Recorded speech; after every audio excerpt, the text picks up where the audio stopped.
Hello hello hello बच्चों, welcome welcome welcome to your favourite channel science की पाठशाला, जहां पे हम साइंस के experiments, theoretical concepts and numericals को डिस्कस करते हैं। आज के इस वीडियो में हम डिस्कस करने वाले हैं मार्वल पेपर नंबर 4 का सॉल्यूशन। इससे पहले मैंने आप लोगों को गाला का कंप्लीट सॉल्यूशन करवाया था। साथ साथ में हमने मार्वल के पेपर नंबर 1, 2 और 3 का भी डिस्कशन किया है। उन सबकी लिंक नीचे आपको डिस्क्रिप्शन और कमेंट पिन में मिल जाएगी। बिना टाइम वेस्ट के अब हम इसका डिस्कशन स्टार्ट करते हैं। अगर ये वीडियो आपको पसंद आए तो इसको लाइक कर देना, चैनल को सब्सक्राइब कर देना और अपने फ्रेंड्स और फैमिली में इसको शेयर कर देना। हम स्टार्ट करेंगे सेक्शन ए से, जिसमें ऑब्जेक्टिव टाइप के क्वेश्चन पूछे जाते हैं। फर्स्ट क्वेश्चन में पूछा है identify the base from the following. तो हाइड्रोक्लोरिक एसिड एक एसिड होता है, लेमन सोडा भी एसिड है, टेमरिंड भी एसिड है, बेकिंग सोडा एक बेस होता है। तो हम टिक करेंगे हमारा option number A. Second question में पूछा है while cooking food if the bottom of the utensil is turning black on the outside it means. आपने कई बार देखा होगा कि जब हम फूड को कुक करते हैं तो यूटेंसिल का जो नीचे वाला पार्ट होता है वो ब्लैक कलर का हो जाता है।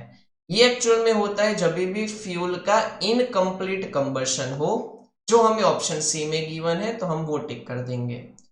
नेक्स्ट पूछा है decomposition of pyruvate in dash produces carbon dioxide, water and energy. Pyruvate का डिकम्पोजिशन कहाँ पे होता है? तो एक्चुअल में माइटोकॉन्ड्रिया में होता है। हम टिक करेंगे option number B. Fourth question में पूछा है an electric bulb rated 220 volt and 100 watt when applied to it with a potential difference of 110 volt the power consumed will be। सबसे पहले आप लोगों को ये याद दिला दूं कि ये न्यूमेरिकल हमने मार्वल के पहले पेपर में भी किया था। आप लोगों को याद हो तो P का फॉर्मूला होता है V²/R। मतलब कि पावर और वोल्टेज डायरेक्टली प्रोपोर्शनल होते हैं, लेकिन वोल्टेज जो है वो स्क्वायर के फॉर्म में चलता है। तो P1/P2 करेंगे तो यहाँ पे V1/V2 का होल स्क्वायर हो जाएगा। P1 जो है वो हमें 100 गिवन है, P2 हमें निकालना है, V1 हमें गिवन है 220, यहाँ पे गिवन है 110 और उसका स्क्वायर। आप यहाँ पे कट करोगे तो 2 आएगा, 2 का स्क्वायर होता है 4, वो 400 के नीचे चला जाएगा तो हमारा आंसर आएगा 25। फिर है what type of image is taking place of an object placed 8 centimeter in front of concave mirror of focal length 20 centimeter। अगर आपको यहाँ पे याद हो तो यहाँ पे ऑब्जेक्ट की जो पोजीशन है वो है बिटवीन P एंड F। जब भी ऑब्जेक्ट कॉन्केव मिरर में बिटवीन P एंड F होता है तो उस केस में हमेशा वर्चुअल इरेक्ट और एनलार्ज इमेज मिलती है, जो हमें ऑप्शन नंबर सी में गिवन। अब 6 क्वेश्चन में पूछा है if the absolute refractive index of water and glass are 4/3 एंड 3/2 रिस्पेक्टिवली। हमें वाटर और ग्लास का रिफ्रैक्टिव इंडेक्स दे दिया है। अब आगे पूछा है what will be the ratio of the velocity of light in glass and water. मतलब कि velocity in glass divide by velocity in water निकालना है। तो एक्चुअल में वेलोसिटी और रिफ्रैक्टिव इंडेक्स जो है वो इनवर्सली प्रोपोर्शनल चलते हैं। तो जैसे यहाँ पे Vg है तो उसके सामने Nw आएगा, Vw है उसके सामने Ng आएगा। अब हमें वाटर का रिफ्रैक्टिव इंडेक्स जो है वो गिवन है। क्वेश्चन में वाटर डिवाइड बाय ग्लास पूछा है, तो एक्चुअल में इसका आंसर जब हम निकालेंगे तो उसका रेसिप्रोकल कर देंगे, बिकॉज वाटर और ग्लास का पूछा है। हम यहाँ पे glass with respect to water निकालना है, तो यहाँ पे आएगा 4/3 और ग्लास का है 3/2।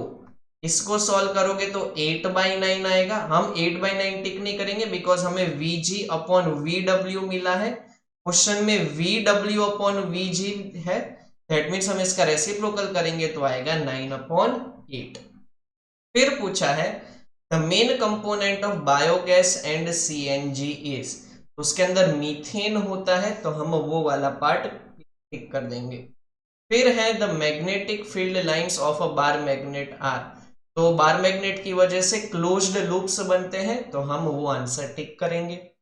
9 में पूछा है which enzyme digest starch into maltose. तो वो अमाइलेज एंजाइम होता है। Which animals can change their sex, तो वो स्नेल्स कर सकते हैं, तो हम वो टिक कर देंगे। Absolute refractive index of diamond is, याद रखना है, 2.42 होता है। If mercury is one of the constituent metals in an alloy then the alloy is known as, जब भी कोई मर्क्यूरी को यूज करता है एलॉय बनाने के लिए तो उस एलॉयस को अमालगम कहा जाता है। ये पार्ट आप लोग याद रखो।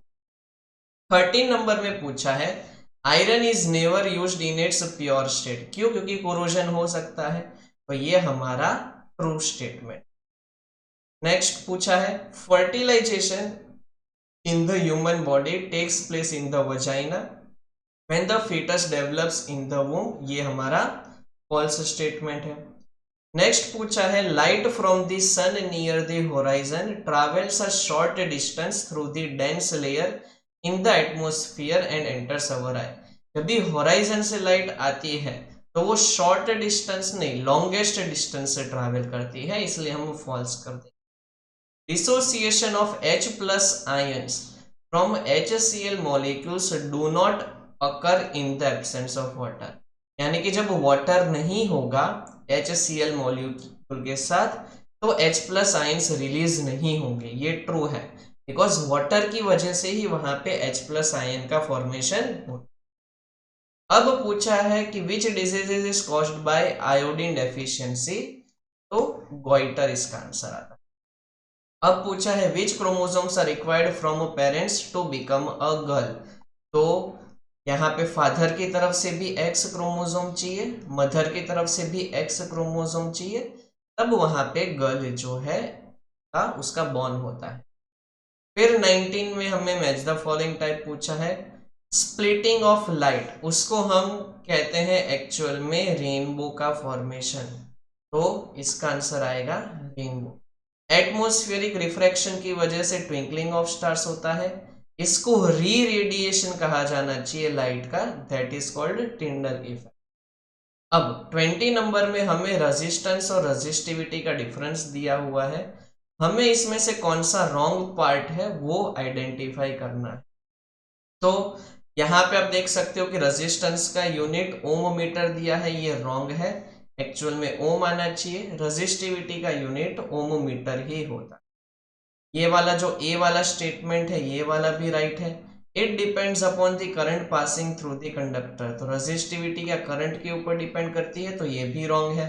ये डिपेंड करती है टाइप ऑफ मटेरियल के ऊपर और टेम्परेचर के ऊपर। अब 21 में हमारे पास है match the following. All factory unit जो है वो हमारा नोज होता है, तो हम आर टिक कर देंगे। सेंसरी रिसेप्टर यूनिट वो हमारा पी होता है, तो हम वो टिक कर देंगे। ओमनीवोर इसमें से क्रो होता है, तो वो हम आर टिक कर देंगे।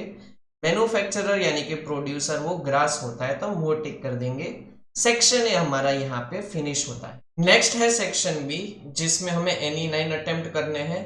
25th क्वेश्चन में पूछा है right 2 points of difference between endothermic process and exothermic process.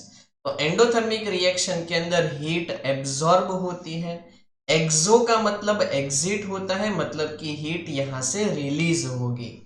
Endothermic reaction में टेम्परेचर डिक्रीज होता है, एक्सोथर्मिक रिएक्शन में क्योंकि हीट रिलीज होती है टेम्परेचर इंक्रीज होगा।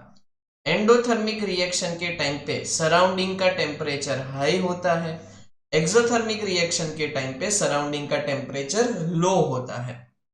नेक्स्ट है 26 question, what is gangue and what are the method used to element gangue based on. Gangue जो है एक्चुअल में इम्प्योरिटीज होती है जो कोई पर्टिकुलर ओर के साथ मिक्स होती है। हम क्या करते हैं, वो पर्टिकुलर ओर को रिफाइन करके उसमें से प्योर मेटल को ऑब्टेन करने का ट्राई करते हैं। तो ओर के अंदर जो इम्प्योरिटीज प्रेजेंट होती है उसी को ही कहा जाता है गैंग, और वो गैंग को निकालने की जो मेथड है वो डिपेंड करती है उस पर्टिकुलर गैंग की केमिकल प्रॉपर्टीज और फिजिकल प्रॉपर्टीज के। आगे पूछा है what structures are there in human lungs to achieve maximum area for exchange in air.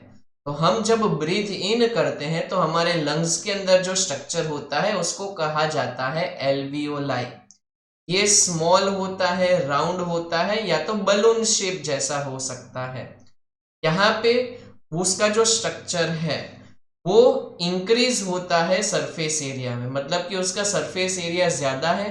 जितना ज्यादा उसका सरफेस एरिया होगा उतना ही मैक्सिमम अमाउंट में वो गैस को एक्सचेंज कर पाएगा, यानी कि लार्ज अमाउंट में वो ऑक्सीजन को इनटेक कर पाएगा और कार्बन डाइऑक्साइड को रिलीज कर पाएगा।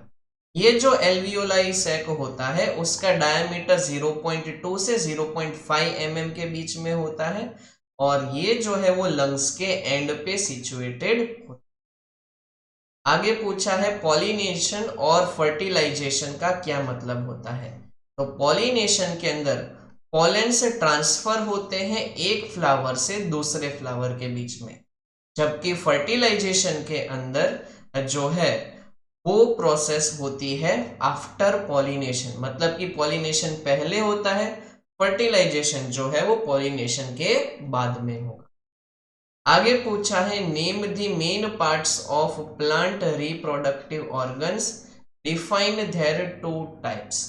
अब प्लांट के हमें रिप्रोडक्टिव पार्ट देखने हैं, तो जो मेल रिप्रोडक्टिव पार्ट होता है किसी भी प्लांट का वो होता है स्टेमन। ये जो स्टेमन है उसके अंदर होता है एंथर, जिसको कहा जाता है साइट ऑफ पॉलन डेवलपमेंट, क्योंकि उसके थ्रू वहां पे पॉलन का डेवलपमेंट होता है। और दूसरा होता है एक स्टॉक लाइक फिलामेंट। दूसरा जो पार्ट होता है वो होता है फीमेल रिप्रोडक्टिव पार्ट, जिसको कहा जाता है पिस्टिल्स। ये जो है वो सेंटर में सिचुएटेड होता है और उसके अंदर होती है ओवरीज। अब 30 नंबर में पूछा है Why is this clear sky color is blue? तो एक्चुअल में जो स्काई का कलर है वो डिपेंड करता है कि कौन सी लाइट ज्यादा से ज्यादा स्कैटर हुई है। अब स्कैटरिंग ऑफ लाइट जब होती है तो उस केस में देखा जाता है कि एयर के अंदर कौन से पार्टिकल्स हैं। आपने देखा होगा कि जब भी क्लियर स्काई है, पॉल्यूशन नहीं है, तो उस केस में एयर के अंदर जो पार्टिकल्स होते हैं उनकी साइज स्मॉल होती है। जब भी सनलाइट इन स्मॉल पार्टिकल्स के ऊपर इंसिडेंट होती है तो वहां पे शॉर्टर वेवलेंथ वाली लाइट, ये चीज आप लोगों को खास करके याद रखनी है।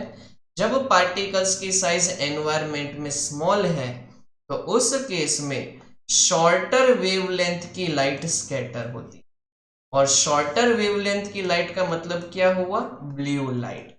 तो इसलिए हमें क्लियर डे पे स्काई का कलर ब्लू दिखाई देता। अब एक न्यूमेरिकल है, how much work is required to be done. हमें वर्क डन निकालना है। चार्ज हमें गिवन है 2 कूलम्ब और पोटेंशियल डिफरेंस V गिवन है 12 वोल्ट। तो आपको यहाँ पे पोटेंशियल डिफरेंस का फॉर्मूला याद हो तो V इज इक्वल टू होता है W अपॉन Q। अगर आप W को सब्जेक्ट बनाओगे तो क्या होगा, V इंटू Q। तो 12 इंटू 2 कर दो, आंसर आएगा 24 जूल्स। बहुत ही सिंपल है, 2 मार्क्स का न्यूमेरिकल। अब एक और न्यूमेरिकल है, an electric bulb used in your house rated 100 what and a refrigerator rated 400 what. चलो हमारे पास दो डिवाइसेस हैं, तो उनका अगर हम टोटल पावर निकाले तो वो बनेगा 100 वॉट प्लस 400 वॉट, यानी कि 500 वॉट हो गया हमारा total power. If this appliances are used for 10 hours, मान लो कि हम ये अप्लायंसेस को 10 आवर्स के लिए रखते हैं पर डे, और साथ साथ में हमें डेज भी गिवन है कि 10 डेज तक हम कंटिन्यूसली उसको यूज करते हैं, तो वो कितनी इलेक्ट्रिकल एनर्जी कंज्यूम करेगा वो हम निकालेंगे। साथ साथ में हमें कॉस्ट निकालना है जो हमें गिवन है ₹8 पर किलोवाट आवर। मतलब कि अगर हमने 1 किलोवाट आवर जितनी एनर्जी कंज्यूम की तो हमारा इलेक्ट्रिसिटी बिल आएगा 8 रुपीज जितना। हमें एक्चुअल में यहाँ पे फाइनली निकालना है कि कितना कॉस्ट हम पे करने वाले हैं, यानी कि कितना इलेक्ट्रिसिटी बिल जो है वो हम पे करेंगे। तो एनर्जी निकालने का फॉर्मूला होता है power multiply by time. Power हमने देखा 500 है।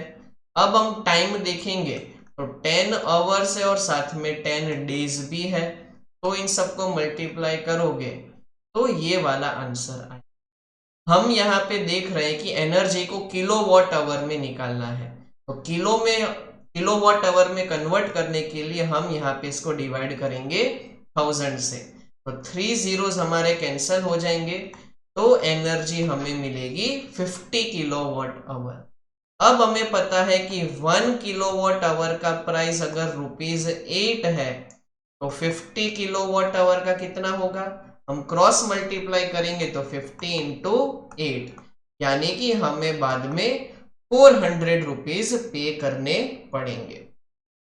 नेक्स्ट क्वेश्चन में पूछा है why two magnetic field lines do not intersect each other। अब यहाँ पे आप लोगों को पता होना चाहिए कि जब भी मैग्नेटिक फील्ड लाइंस कोई पर्टिकुलर डायरेक्शन में ट्रैवल करती है तो वहां पे उससे जब हम टेंजेंट ड्रॉ करते हैं तो वो टेंजेंट हमें बताता है मैग्नेटिक फोर्स की डायरेक्शन। अब एक पर्टिकुलर मैग्नेट किसी भी ऑब्जेक्ट के ऊपर एक ही डायरेक्शन में फोर्स लगा सकता है। अगर मैग्नेटिक फील्ड लाइन इंटरसेक्ट करती तो ऑब्जेक्ट के ऊपर दो डायरेक्शन में फोर्स लगेंगे, ऐसा पॉसिबल नहीं हो सकता। इसलिए कभी भी मैग्नेटिक फील्ड लाइन इंटरसेक्ट नहीं करेगी, बिकॉज एक ऑब्जेक्ट के ऊपर एक ही डायरेक्शन में फोर्स लगता है और वो कौन सी डायरेक्शन होती है, टेंजेंशियल डायरेक्शन। अब पूछा है give reason CFCs are considered to be the main responsible compound in ozone layer depletion। CFC का मतलब होता है क्लोरोफ्लोरोकार्बन। इसमें जो क्लोरीन एटम होता है वो ओजोन यानी कि O3 मॉलिक्यूल उसका ब्रेक डाउन करता है इनटू O2 एंड O। जब ओजोन लेयर का ब्रेक डाउन हो जाएगा तो उसकी वजह से क्या होगा वहां पे कि हमारे पास यहाँ पे ऑक्सीजन का मॉलिक्यूल मिलता है और ऑक्सीजन का एक एटम मिलता है। ओजोन लेयर के ब्रेक डाउन की वजह से जो यूवी रेज है वो हमारे ऊपर इंसिडेंट होगी, जो बहुत ही ज्यादा हार्मफुल होती है। तो एक्चुअल में ये सब कुछ किसकी वजह से होता है, क्लोरीन एटम जो CFC में प्रेजेंट होता है क्लोरोफ्लोरोकार्बन की वजह से। तो यहाँ पे क्लोरीन एटम रिस्पॉन्सिबल होता है इसके ब्रेक डाउन के अंदर। अब वापिस से ओजोन क्या होता है and how does it affect the ecosystem. तो ओजोन मैंने आपको बताया कि ऑक्सीजन के 3 एटम से बनता है। ये बहुत ही हैजार्डस गैस है, वो हमारे जो एटमॉस्फेयर में जो स्ट्रेटोस्फियर होता है वहां पे प्रेजेंट होती है, लेकिन ये हमारे लिए उतनी ही इंपॉर्टेंट है क्योंकि वो हमें यूवी रेडिएशन से जो स्किन कैंसर होता है या कैटरेक्ट में प्रॉब्लम हो सकती है या तो हमारी इम्यून सिस्टम डैमेज हो सकती है, उससे वो बचाता है। अब आर्टरीज और वेन में डिफरेंस पूछा है। आर्टरीज जो है वो ब्लड को कैरी करती है अवे फ्रॉम दी हार्ट, ठीक है। वेन्स जो है वो ब्लड को कैरी करती है टुवर्ड्स दी हार्ट। यहाँ पे ब्लड का प्रेशर हाई रहेगा, यहाँ पे लो रहता है। इनकी वॉल्स थिक होती है, इनकी वॉल्स हमेशा थिन रहेगी। यहाँ पे पल्स फ्लो होता है, यहाँ पे स्मूथ फ्लो होता है। ये 4 पॉइंट्स आप लोग याद कर लोगे तो 2 मार्क्स के लिए सफिशिएंट है। अब magnetic field lines in given area is uniform, draw a diagram showing it. जब भी आपको कोई पूछे कि यूनिफॉर्म मैग्नेटिक फील्ड बनानी है तो आप लोगों को इस तरीके से पैरेलल लाइंस शो करनी है। D का मतलब होता है मैग्नेटिक फील्ड, ठीक है। तो ये चीज याद रखना, जब भी आप ऐसे पैरेलल मैग्नेटिक फील्ड लाइंस को ड्रॉ करोगे तो उस पार्ट को कहा जाता है यूनिफॉर्म मैग्नेटिक, ठीक है। सिंपल सा क्वेश्चन है, ये 1 मार्क का क्वेश्चन है लेकिन इन्होंने 2 मार्क्स में पूछा है। यहाँ पे हमारा सेक्शन बी कंप्लीट होता है। नेक्स्ट है सेक्शन सी, जिसमें हमें एनी 6 अटेम्प्ट करने हैं। 38 नंबर के क्वेश्चन में identify the types of chemical processes from the following equation. हमें यहाँ पे जो भी रिएक्शन दिए हैं उसके लिए केमिकल प्रोसेसेस को आइडेंटिफाई करना है। तो फर्स्ट प्रोसेस में आप नोटिस करोगे कि CuO का कन्वर्जन हो रहा है Cu में और H2 का कन्वर्जन हो रहा है H2O में। एक जगह पे ऑक्सीजन लूज हो रहा है, दूसरी जगह पे ऑक्सीजन ऐड हो रहा है, तो इस रिएक्शन को कहा जाता है रेडॉक्स रिएक्शन। अब सेकेंड वाला part, Pb plus CuCl2 gives PbCl2 plus Cu। यहाँ पे Pb जो है वो Cu को रिप्लेस करके वहां पे PbCl2 का फॉर्मेशन कर रहा है। एक मेटल दूसरे मेटल को डिस्प्लेस कर रहा है, ऐसे रिएक्शन को कहा जाता है डिस्प्लेसमेंट रिएक्शन। थर्ड क्वेश्चन में पूछा है CH4 plus 2O2 gives CO2 plus H2O। तो इस केस में CH4 का कन्वर्जन हो रहा है CO2 में, ठीक है। साथ साथ में O2 जो है वो कंबाइन हो रहा है फर्दर आगे जाके H2 के अंदर। तो इस रिएक्शन को हम दो तरीके से कह सकते हैं, क्योंकि यहाँ पे CH4 का बर्निंग हो रहा है, इसको हम कंबशन रिएक्शन भी कह सकते हैं। साथ में ऑक्सीजन का एडिशन भी हो रहा है एक जगह पे, ऑक्सीजन लूज हो रहा है दूसरी जगह पे, तो इसको हम कह सकते हैं रेडॉक्स रिएक्शन भी। दो रिएक्शन लिख सकते हो, या तो आप कंबशन लिख सकते हो या तो रेडॉक्स लिख सकते हो। फोर्थ के अंदर C plus O2 gives CO2, इसको भी आप कंबशन कह सकते हो क्योंकि यहाँ पे उसका बर्निंग हो रहा है, या तो सिंपल ऑक्सीडेशन कह सकते हो बिकॉज ऑक्सीजन ऐड हो रहा है। फिफ्थ है CaCO3 जो है वो दो पार्ट में स्प्लिट हो जा रहा है हीट की वजह से, तो इसको हम कह सकते हैं थर्मल डीकंपोजिशन रिएक्शन, ठीक है। और सिक्स्थ वाला आप देखोगे तो Na2SO4 plus BaCl2 gives BaSO4 plus 2NaCl। जब भी ऐसे दो कंपाउंड रिएक्ट करते हैं जिसमें पॉजिटिव आयन और नेगेटिव आयन एक्सचेंज हो जाते हैं, तो उसको कहा जाता है डबल डिस्प्लेसमेंट रिएक्शन, ठीक है। तो ये चीज आप लोगों को याद रखनी। अब आगे पूछा है difference between metals and non metals on the basis of physical properties. तो बहुत ही सिंपल क्वेश्चन है, आप लोगों ने लोअर स्टैंडर्ड में भी इसको स्टडी किया होगा। मेटल्स जो है वो मेलिएबल होते हैं, नॉन मेटल्स जो है वो ब्रिटल होते हैं। मेटल्स डक्टाइल है, नॉन मेटल्स नॉन डक्टाइल है। Metals are good conductors of heat and electricity, non metals are bad conductors of heat and electricity. Metal के ऊपर शाइनिंग होती है मतलब कि लस्चरस होते हैं, नॉन मेटल्स जो है वो नॉन लस्चरस होते हैं। मेटल्स जो है वो सॉलिड रहते हैं एट रूम टेम्परेचर, एक्सेप्शन है हमारा, याद करो कौन सा एक्सेप्शन है, मर्क्यूरी। फिर नॉन मेटल्स जो है वो सॉलिड भी हो सकते हैं, लिक्विड भी हो सकते हैं और गैसेस भी हो सकते हैं। मेटल्स का बॉइलिंग पॉइंट और मेल्टिंग पॉइंट हाई होता है, नॉन मेटल्स का बॉइलिंग पॉइंट और मेल्टिंग पॉइंट लो होता है। 10 आपको यहाँ पे हमने दे दिए हैं, आप लोगों को बस 6 याद कर लोगे तो भी मोर देन इनफ है। अब 40 नंबर में पूछा है explain the extraction of metals present in the middle of the reactivity series. तो जो middle of the reactivity series वाले जो एटम्स होते हैं या मेटल्स जो होते हैं उन सबको निकाला जाता है रोस्टिंग, कैल्सिनेशन या तो स्मेल्टिंग का यूज करके। जब हम किसी भी पर्टिकुलर ओर को हीट करते हैं तो वहां पे सबसे पहले मेटल ऑक्साइड का फॉर्मेशन होता है।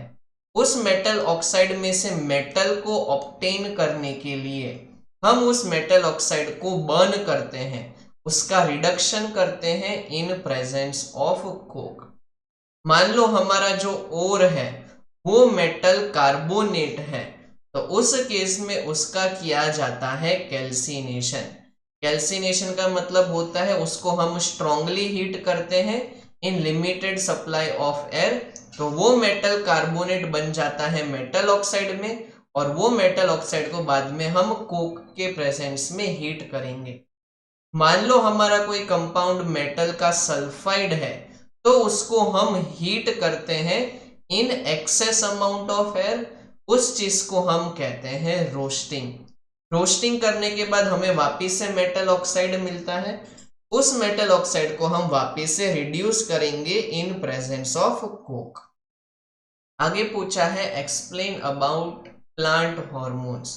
तो प्लांट हॉर्मोन्स की पहले आपको डेफिनेशन गिवन है, the chemicals that perform the function of control and coordination in plants are called plant hormones. ऐसे केमिकल्स जो प्लांट के अंदर कंट्रोल और कोऑर्डिनेशन का काम करते हैं वो प्लांट हॉर्मोन्स कहा जाता है। टोटल 4 टाइप के होते हैं। फर्स्ट है ऑक्सिन, इसका काम होता है cell enlargement and cell differentiation.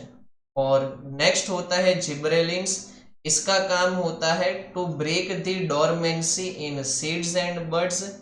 Third होता है साइटोकिनिन्स, जो सेल डिवीजन को प्रमोट करता है। और फोर्थ होता है एब्सिसिक एसिड, जो स्टोमेटा को क्लोज करता है। अब आती है 42 नंबर की question, that is describe the method of human population control. Human population को हम कैसे कंट्रोल कर सकते हैं? फर्स्ट मेथड को कहा जाता है हार्मोनल मेथड, जहां पे हम पिल्स या तो टैबलेट्स या जिसको हम कॉन्ट्रासेप्टिव पिल्स भी कहते हैं उसका हम यूज कर सकते हैं। नेक्स्ट आती है बैरियर मेथड्स, जहाँ पे मेल्स जो है वो कॉन्डम का यूज करते हैं। ठीक है, ये चीज आप लोगों को याद रखनी है। थर्ड जो है वो आती है आईयूडी डिवाइसेस, जहाँ पे लिपेल्स लूप यूज किया जाता है या तो कॉपर टी यूज करते हैं। और लास्ट वाली मेथड को कहा जाता है सर्जिकल मेथड्स, जहाँ पे फीमेल के अंदर ट्यूबेक्टोमी की जाती है और मेल के अंदर वेसेक्टोमी की जाती है।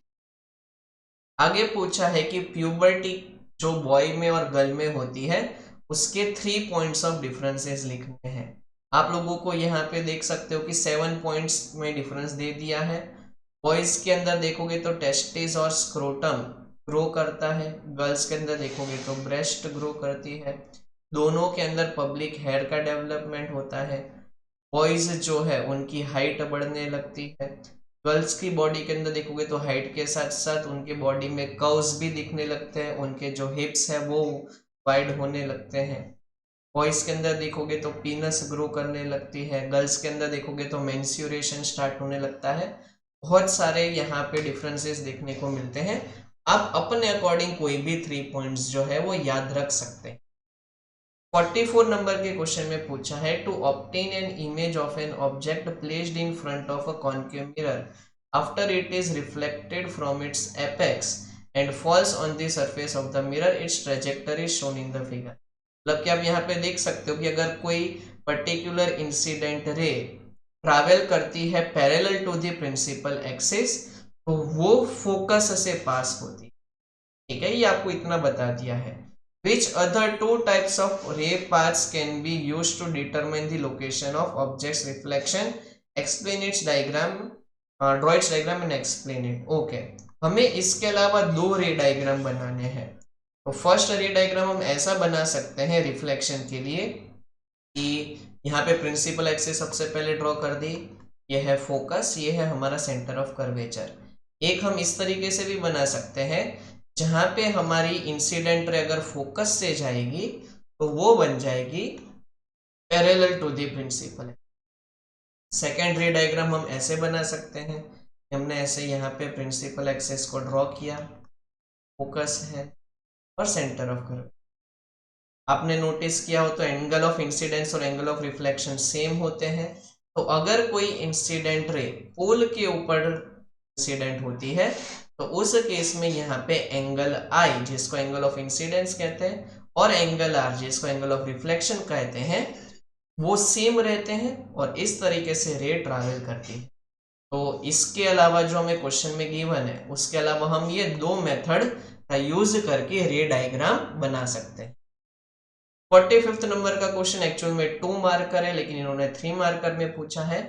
What type of mirror is used to view the rear view of a mirror.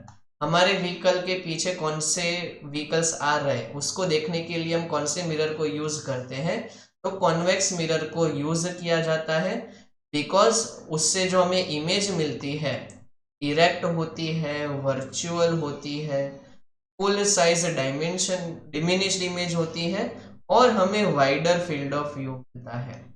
ये सबसे इंपॉर्टेंट वर्ड है। अगर ये वर्ड आप लोगों ने अपने आंसर में नहीं लिखा होगा तो फुल मार्क्स नहीं मिलेंगे। इसलिए याद रखना है कि उससे खास करके वाइडर फील्ड ऑफ व्यू मिलता है, इसलिए हम कॉन्वेक्स मिरर को as a rear view mirror use करते हैं। आगे हमें एक सर्किट बेस्ड क्वेश्चन पूछा है। You are familiar with the terms used in the electric circuit, draw symbols in the following cases. सबसे पहले हमें क्लोज्ड सर्किट के लिए पहले हमें क्लोज सर्किट बनानी है, ऐसा मान लेते हैं। Connection of two conductors, variable resistance और एमीटर। चलो हम सबसे पहले सिंबल्स बनाना स्टार्ट करें। तो क्लोज्ड सर्किट जो है उसके लिए हम मान लो पहले बना देते हैं, बल्ब है, एक रेजिस्टेंस है, उसके साथ हमने कनेक्ट कर दिया एक बैटरी को, और क्लोज्ड सर्किट है मतलब कि स्विच ऑन कंडीशन होगी। तो इस तरीके से हम क्लोज्ड सर्किट बना सकते हैं। ये है हमारी की क्लोज्ड यानी कि स्विच ऑन कंडीशन, ये है हमारी बैटरी, ये है हमारा रेजिस्टेंस और ये है हमारा बल्ब। तो ये क्लोज सर्किट होगी जिसमें करंट फ्लो। फिर पूछा है connection of two conductors. Conductors मतलब कि हम रेजिस्टेंस को भी ड्रॉ कर सकते हैं। तो दो रेजिस्टेंस को हम ऐसे सीरीज में भी ड्रॉ कर सकते हैं, या तो दो रेजिस्टेंस को हम इस तरीके से पैरेलल में भी ड्रॉ कर सकते हैं। थर्ड वाले में पूछा है कनेक्शन ऑफ एमीटर। एमीटर किस तरीके से कनेक्ट किया जाता है, तो मैं आपको इसी के अंदर बता देता हूं कि एमीटर जो है वो हमेशा सीरीज में कनेक्टेड होता है। तो किसी भी पर्टिकुलर सर्किट के अंदर आप इस तरीके से सीरीज में एमीटर को कनेक्ट कर सकते हैं। और लास्ट में वेरिएबल रेजिस्टेंस, तो वेरिएबल रेजिस्टेंस को हम इस सिंबल से शो करते हैं। इस तरीके से हमारा सेक्शन सी फिनिश होता है। नेक्स्ट है सेक्शन डी, जिसमें से हमें एनी 5 अटेम्प्ट करने हैं। 47 नंबर के क्वेश्चन में पूछा है explain the composition of bleaching powder with a scientific equation and write its two uses. तो ब्लीचिंग पाउडर को कहा जाता है कैल्शियम ऑक्सीक्लोराइड। यहाँ पे आप लोग फॉर्मूला में एक छोटा सा एरर है, इस फॉर्मूला को याद नहीं रखोगे। CaOCl2 होता है। ये जो ब्रैकेट यहाँ पे गिवन है वो आप लोग नहीं बनाओगे, डायरेक्टली CaOCl2 ब्लीचिंग पाउडर का फॉर्मूला होता है। ये कब बनता है, तो जब हम कैल्शियम हाइड्रोक्साइड के साथ क्लोरीन को मिक्स करते हैं तो कैल्शियम ऑक्सीक्लोराइड यानी कि ब्लीचिंग पाउडर का फॉर्मेशन होगा। ये यूज आता है कोई भी टेक्सटाइल इंडस्ट्री में जहां पे हमें क्लोथ्स को ब्लीच करना होता है, साथ साथ में दूसरी केमिकल इंडस्ट्रीज में जहां पे हम उसको ऑक्सीडाइजिंग एजेंट के फॉर्म में यूज करते हैं। फिर 48 में पूछा है explain the importance of pH in tooth decay. हमारा जो टूथ डीके है वो स्टार्ट होता है जब हमारे माउथ का पीएच 5.5 से कम हो। कब होता है, जब हम ज्यादा ही स्वीट सब्सटेंसेस या स्पाइसी सब्सटेंसेस खाना स्टार्ट करते हैं तो हमारे माउथ के अंदर के जो बैक्टीरिया होते हैं वो फूड को ब्रेक डाउन करते हैं। जब फूड का ब्रेक डाउन होता है तो एसिड का फॉर्मेशन होता है। उस एसिड के फॉर्मेशन की वजह से हमारे टीथ का जो पीएच है वो 5.5 से कम चला जाता है। जब उसका पीएच 5.5 से कम हो जाएगा तो स्लोली हमारा जो पर्टिकुलर टीथ है उसका ब्रेक डाउन स्टार्ट होगा, जिसको हम कहते हैं टूथ डीके। इसलिए हम टूथपेस्ट को यूज करते हैं जो बेसिक इन नेचर होता है। तो जो एसिड हमारे माउथ के अंदर फॉर्म हुआ है उसको वो न्यूट्रलाइज कर दे। सेकंड हमें दिया हुआ है a milkman adds a very small amount of baking soda to fresh milk. एक मिल्कमैन है जो मिल्क के अंदर बेकिंग सोडा को ऐड करता है स्मॉल अमाउंट में। Why does it change the pH of fresh milk from 6 to slightly basic? उसकी वजह से क्या होता है कि मिल्क का पीएच जो 6 है वो बेसिक हो जाता है। क्यों ऐसा होता है वो हमें बताना है। साथ साथ में why does such milk take more time to convert into curd? इसकी वजह से हमने ये भी नोटिस किया कि वो जो मिल्क है वो कर्ड में बहुत टाइम के बाद कन्वर्ट होता है, उसका भी हमें रीजन बताना है। तो फर्स्ट का अगर हम आंसर देखें तो जब भी हम बेकिंग सोडा को ऐड करते हैं मिल्क के अंदर तो वो अल्कलाइन बन जाता है। अल्कलाइन का मतलब क्या हुआ, बेसिक, बिकॉज बेकिंग सोडा का जो नेचर है वो बेसिक होता है, वो एसिड को कन्वर्ट कर देता है बेस के अंदर, इसलिए उसका जो पीएच है वो 7 से अबव हो जाएगा। ठीक है। सेकंड जो है हमने ये देखा कि उसको टाइम लगता है कर्ड में कन्वर्ट होने के लिए। मान लो कि अगर मिल्क में ज्यादा प्रोपोर्शन में एसिड होता तो वो बहुत ही जल्दी कर्ड में कन्वर्ट हो जाता, बिकॉज हमने उसके अंदर बेकिंग सोडा डाल दिया है और वो पर्टिकुलर मिल्क अब अल्कलाइन यानी कि बेस में कन्वर्ट हो चुका है, तो वो बेस को कर्ड में यानी कि एसिड में कन्वर्ट होने में ऑब्वियसली टाइम लगेगा। आगे पूछा है कि हमें इथेनॉल और इथेनोइक एसिड का डिफरेंस बताना है based on their physical and chemical property. तो पहले अगर हम फिजिकल प्रॉपर्टीज के बेसिस पे देखें तो इथेनॉल का लो मेल्टिंग पॉइंट और बॉइलिंग पॉइंट होता है, जबकि इथेनोइक एसिड का मॉडरेट यानी कि उसके कंपैरिजन में हाई मेल्टिंग और बॉइलिंग पॉइंट। इथेनॉल का बर्निंग टेस्ट होता है, इथेनोइक एसिड क्योंकि एसिड है इसलिए उसका सॉर टेस्ट होता है। इथेनॉल का एक डिस्टिंक्ट स्मेल आता है, मतलब कि स्वीट स्मेल आप कह सकते हो। इथेनोइक एसिड का पंजेंट स्मेल, बिकॉज आप सांस नहीं ले सकते ऐसा स्मेल हो। नेक्स्ट केमिकल प्रॉपर्टीज की बात करें तो इथेनॉल जो है वो ब्लू लिटमस को रेड और रेड लिटमस को ब्लू नहीं कर सकता बिकॉज वो न्यूट्रल है। इथेनोइक एसिड जो है क्योंकि वो एसिड है इसलिए वो ब्लू लिटमस को रेड में कन्वर्ट। इथेनॉल कभी भी सोडियम कार्बोनेट और सोडियम हाइड्रोजन कार्बोनेट के साथ रिएक्ट नहीं करता, जबकि इथेनोइक एसिड उन दोनों के साथ रिएक्ट करके कार्बन डाइऑक्साइड को रिलीज करता है। फिर हमें एक्सक्रीटरी सिस्टम का डायग्राम ड्रॉ करना है और पूरी प्रोसेस को एक्सप्लेन करना है। ये हमने गाला पेपर में भी किया था। एक्सक्रीटरी सिस्टम का मतलब होता है कि कैसी सिस्टम जहां पे हमारे बॉडी का जो वेस्ट है वो एलिमिनेट होता है यानी कि बॉडी से बाहर निकलता, वहां पे किडनी का इंपॉर्टेंट रोल होता है, यूरेटर का इंपॉर्टेंट रोल होता है, यूरिनरी ब्लैडर, यूरिथ्रा, बहुत ही डिटेल में आपको यहाँ पे दिया हुआ है, आप लोग अपनी नोटबुक में लिख के लर्न कर सकते हैं। आगे पूछा है what are the components of the transport system in humans and what are the function of this component. तो ट्रांसपोर्ट सिस्टम जो ह्यूमंस के अंदर होती है उसके मेन 3 पार्ट होते हैं, हार्ट, ब्लड और ब्लड वेसल्स। हार्ट का काम होता है ऑक्सीजनेटेड ब्लड को पूरे बॉडी में ट्रैवल करवाना और डीऑक्सीजनेटेड ब्लड को रिसीव करना। फिर वो जो डीऑक्सीजनेटेड ब्लड है वो ऑक्सीजनेटेड ब्लड में कन्वर्ट हो जाता है जब ऑक्सीजन हमारे लंग्स के थ्रू एंटर होता है। थर्ड मतलब सेकंड जो हमारा कंपोनेंट है वो है ब्लड, जिसके 3 मेन फंक्शन होते हैं, ट्रांसपोर्ट, प्रोटेक्शन एंड रेगुलेशन।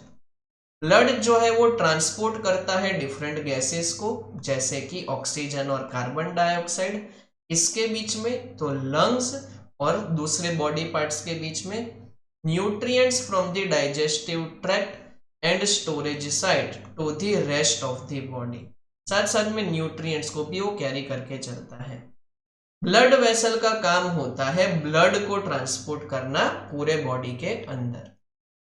आगे पूछा है कि रेनबो का फॉर्मेशन कैसे होता है। जब भी रेन खत्म हो जाती है तो वाटर ड्रॉपलेट्स यानी कि ह्यूमिडिटी का अमाउंट हमारे एटमॉस्फेयर में बढ़ जाता है। वो रेन के जो ड्रॉप्स है वो वर्क करते हैं एज अ प्रिज्म, और प्रिज्म में जब भी लाइट ट्रैवल करती है तो आपको पता है कि वो 7 कलर में स्प्लिट हो जाती है। उस फेनोमेना को हम कहते हैं डिस्पर्शन, और जब भी लाइट ऐसे 7 कलर में स्प्लिट हो जाती है तो उसको कहा जाता है रेनबो फॉर्मेशन। तो इस तरीके से रेनबो बनता है बिकॉज ऑफ डिस्पर्जन। वहां पे रेन ड्रॉप वर्क करता है एज अ प्रिज्म। यहाँ पे 3 फेनोमेना याद रखने हैं आप लोगों को। रिफ्रैक्शन होता है, इंटरनल रिफ्लेक्शन होता है और डिस्पर्जन। ये 3 वर्ड्स इंपॉर्टेंट है आपके आंसर के लिए। आगे हमें मैग्नेटिक फील्ड क्या है वो पूछा है। तो मैग्नेटिक फील्ड जो है वो मैग्नेट के सराउंडिंग में ऐसा एरिया है जहां पे मान लो कोई मेटल को हम प्लेस करेंगे तो वो मेटल जो है मैग्नेट के टुवर्ड्स अट्रैक्ट हो जाता है। हमें मैग्नेटिक फील्ड लाइंस ड्रॉ करनी है बार मैग्नेट के लिए। ये फिगर से आप ड्रॉ कर सकते हो। मैग्नेटिक फील्ड लाइंस नॉर्थ से स्टार्ट होती है और साउथ में वो कंप्लीट होती है। हमें मैग्नेटिक फील्ड लाइन की प्रॉपर्टीज लिखनी है, तो वो हमेशा क्लोज्ड और कंटिन्यूअस लूप बनाती है। आउटसाइड दी मैग्नेट वो नॉर्थ पोल से स्टार्ट होती है और साउथ पोल में कंप्लीट होती है। अगर हम मैग्नेटिक फील्ड से टेंजेंट बनाएंगे तो हमें मैग्नेटिक फोर्स की डायरेक्शन मिलेगी। अगर पैरेलल मैग्नेटिक फील्ड लाइंस है तो उसको यूनिफॉर्म मैग्नेटिक फील्ड लाइंस भी कहा जाता है। वापिस से ओजोन का क्वेश्चन आया है। आप देख सकते हो कि इस पेपर के अंदर 3 ओजोन के क्वेश्चन है। ऐसा बोर्ड में नहीं होने वाला, हमने ऑलरेडी इसका डिस्कशन कर दिया है तो हम इसको फर्दर डिस्कस नहीं करेंगे। आई होप आप लोगों को सब कुछ परफेक्टली समझ में आ गया है। फिर भी डाउट है तो आप मुझे नीचे कमेंट सेक्शन में पूछ सकते हो। नेक्स्ट लेक्चर में हम स्टार्ट करेंगे paper number 5। Until then goodbye and have fun. अगर ये वीडियो पसंद आया तो इसको लाइक कर देना, चैनल को सब्सक्राइब कर देना और अपने फ्रेंड्स और फैमिली में इसको शेयर कर देना।